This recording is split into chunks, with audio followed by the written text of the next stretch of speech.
Umabot umano sa higit 11 bilyong piso ang alokasyon ng Cayetano siblings sa Taguig sa 2025 budget. Saan naman kaya napunta ang pera? Narito ang agenda report ni Hannah T.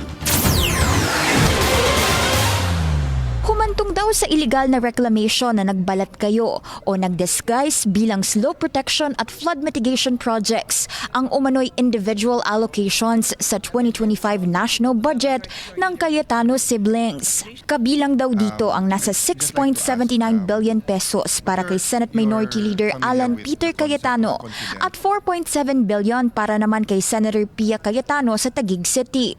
Wala pang tugon dito sa ngayon ang magkapatid. Sa gitna yan ng pagpanawagan ni Lacson na i-abolish ang kung tawagin ay leadership fund na mas malalang porma raw ng pork barrel. May hawak din daw si Lacson ng mga dokumentong posibleng magpatunay na pagmamay-ari ng mga pribadong tao ang ilang reclaimed areas sa Taguig. Nakakuha ako ng mga title numbers. So hindi totoo yung sinasabing lahat government-owned.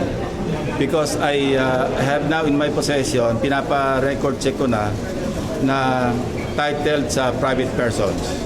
Dati nang sinabi ng dating SP sa isang Facebook Live na sa bahagi ng Bikutan, government-owned ang reclaimed areas doon. Hindi totoo po yung mga marites na nagkakalat na may reclamation daw dyan na private. Yan po ay gobyerno lahat at yan po ay ginawang series of parks. Iba't iba pong mga mga parks na para lahat sa tao na libre po ang mga paggagamit nila. Private man o government-owned, kung wala namang permit, illegal ito, sabi ni Lacson.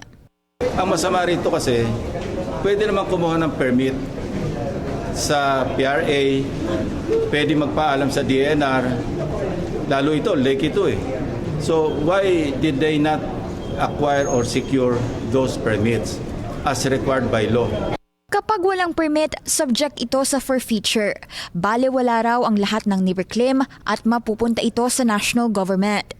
Dati nang sinabi ni Lacson na nag-agree ang Philippine Reclamation Authority at DPWH na mag-issue ng cease and desist order sa mga ongoing slope protection at mitigation projects sa Taguig. Matapos ang umano'y pagkadiskubre sa higit 30 suspected na maanomalya at ghost projects sa lugar. Iniimbestigahan na ito ng Office of the Ombudsman at nakatakdang ipasabina ang ilang pribadong testigo kaugnay nito.